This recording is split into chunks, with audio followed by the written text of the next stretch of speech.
Okay, it's been a while since I've done an update, so I thought it was about time I did. This is the chest plate that I've been working on.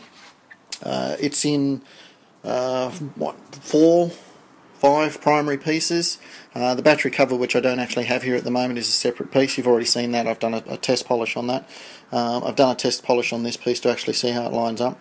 But again, all of these are actually been done in separate pieces and match the seam joins of the original sort of casting. The cover that's there, it's got some temporary pins in there at the moment, but that will actually be a working cover. The side pieces and everything else will actually go back in and just become one solid piece. It'll be fused back together, but I'll maintain those join lines just like in the original piece. This was broken up in this way due to the casting and the funny angles and all the rest of it. With the sand casting, it made it very difficult to try and do it in one piece. The back piece, which is pretty much the same sort of size, I'm actually hoping I will actually be able to do in one piece because the angles aren't quite as aggressive. And hopefully that'll be something I'll be working on shortly.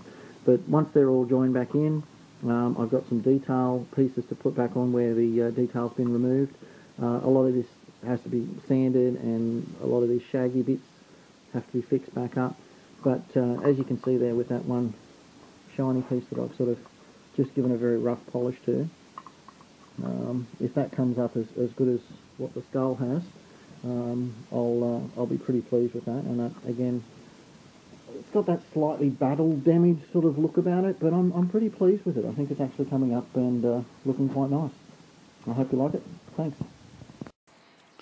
I thought I'd do a little bit of a bonus bit on the actual skull. Haven't talked too much about this since I actually cast it up. This is probably one polish away now from actually being finished. It took a while to actually get the jaw to align properly, but I'm quite happy with that now. The final step with the actual jaw will actually be to do the pistons in the actual jaw and to do the teeth in there as well. But I'm quite happy with the alignment of that and the look of him now. The eyes are already made and they will be inserted as well. Obviously I couldn't get as much detail with the aluminium as with the resin because it's just so hard to carve and get all those really fine details. But all in all, I'm actually pretty happy with that. Virtually every line you see there, with the exception of the ones in the top here, they're all real joins. So all this along here sort of thing and everything else, and the bolts that actually go down into there, they're actually real assembly points. Same as where it actually joins from the back to the front.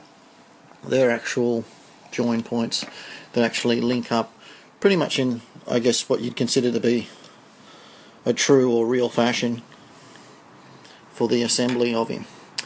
Same as the primary join here.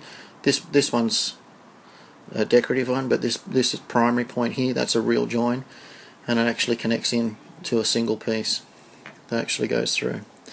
The ear positions, or the side gearboxes, whatever you want to call them, they'll be cast up as a separate piece, probably in pewter, so that I can get a much higher detail than with the aluminium.